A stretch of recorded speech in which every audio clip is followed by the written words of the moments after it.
Hi అండి, welcome back to my channel. ఈ hot సమ్మర్లో కూల్ ఫ్రూట్ కస్టర్డ్ ఎలా చేసుకోవాలో చూద్దామా. ముందుగా అయితే ఒక హాఫ్ లీటర్ పాలు అనేది తీసుకుని బాగా మరగపెట్టుకోవాలి. ముందుగా అయితే కొంచెం వాటిలో పాలు తీసుకుని పక్కన పెట్టుకుని దాంట్లో 2 టేబుల్ స్పూన్లు కస్టర్డ్ పౌడర్ అనేది వేసుకొని లంప్స్ ఏమీ లేకుండా బాగా మిక్స్ చేసుకోవాలన్నమాట. మనకి లంప్స్ లేకుండా బాగా మిక్స్ చేసుకుని పక్కన పెట్టుకొని మనం పాలు మీగడ కట్టకుండా కలుపుకుంటూ ఉన్నామంటే మనకి టేస్ట్ అనేది చాలా బాగుంటుంది. మనం చిక్కటి పాలు తీసుకున్నామంటే టేస్ట్ ఇంకా బాగుంటుంది అనమాట. ఇదిగోండి లంప్స్ ఏమి మీగడేమి లేకుండా అలా కలుపుకుంటూ ఉన్నామన్నమాట. పాలు మరుగుతూ ఉన్నాక దీంట్లో మనకి స్వీట్నెస్కి సరిపడా షుగర్ అనేది యాడ్ చేస్తున్నాను. నేనైతే 1 కప్పు షుగర్ అనేది వేసాను 1/2 లీటర్ పాలకి. మీ స్వీట్నెస్కి తగ్గట్టు అయితే మీరు వేసుకోండి. ఇలా బాగా మిక్స్ అయ్యేలాగా మిక్స్ చేసుకుంటూ ఉండాలన్నమాట. ఇప్పుడు షుగర్ కూడా మెల్ట్ అయిపోయింది కదా. దీంట్లో మనం ముందుగా అయితే కలిపి పెట్టుకున్న కస్టర్డ్ పౌడర్ ఉంది కదా, దాన్ని అయితే యాడ్ చేద్దాము. ఇలా మనం చిక్కబడాలండి. చూసారు కదా పాలు 1/2 లీటర్ పాలకి ఎంత చిక్కబడిపోయినాయో.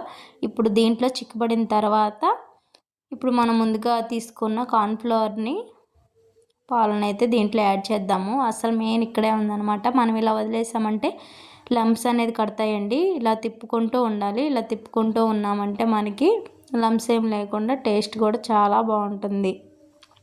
ఇలా కలుపుతున్న తర్వాత పిల్లలు ఫ్రూట్స్ తినరు కదా, ఇలా మనం చేసి పెట్టామంటే ఇలా ఐస్ క్రీమ్ లాగా వాళ్ళు కూడా తింటారు. హెల్త్ మంచిది.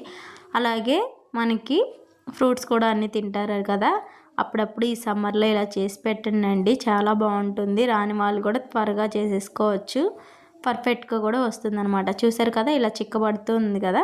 ఇలా మనం కలుపుకుంటూ ఉంటే లంప్స్ అని లేకుండా మేగడ అది కట్టకుండా టేస్ట్ చాలా బాగుంటుంది. మనకి చిక్కబడితేనే చాలా టేస్ట్ అనేది ఉంటుందండి. ఇలా కలుపుకుంటూ ఉంటే మనకి కస్టర్డ్ పౌడర్ కూడా వేసాం కదా, త్వరగానే మనకి చిక్కబడిపోతుంది అనమాట. మీరు ఐస్ క్రీమ్లా కావాలంటే ఇంకొంచెం చిక్కదనంగా ఉంటే సరిపోతుంది. ఇదిగోండి ఇప్పుడైతే నేనైతే స్టవ్ ఆఫ్ చేసేస్తున్నాను. స్టవ్ ఆఫ్ చేసి ఈ కన్సిస్టెన్సీ వస్తే సరిపోతుందన్నమాట. ఇప్పుడు మనం ఇదిగోండి ఇలా వచ్చిందంటే సరిపోతుంది. నేనైతే స్టవ్ అయితే ఆఫ్ చేసేస్తున్నాను అనమాట. ఆఫ్ చేసేసి బాగా మిక్స్ అయ్యేలాగా మిక్స్ చేసుకున్నాను. ఇప్పుడు దీంట్లోకి ఫ్రూట్స్ అనేది యాడ్ చేసుకుంటున్నాను. నేను వచ్చేసి గ్రేప్స్, అలాగే దానిమ్మ, బనానా వేస్తున్నాను. మీ దగ్గర ఇంకా ఫ్రూట్స్ ఏమైనా అవైలబుల్ ఉంటే అవి కూడా వేసుకోండి. ఇప్పుడు మనం ముందుగా ప్రిపేర్ చేసిన కస్టర్డ్ మిల్క్ ఉంది కదా, దాన్ని అయితే చల్లారిన తర్వాత ఫ్రూట్స్ అన్నీ యాడ్ చేసుకుని ఫ్రిడ్జ్లో పెట్టుకున్నామంటే మనకి cool tasty fruit custard ready.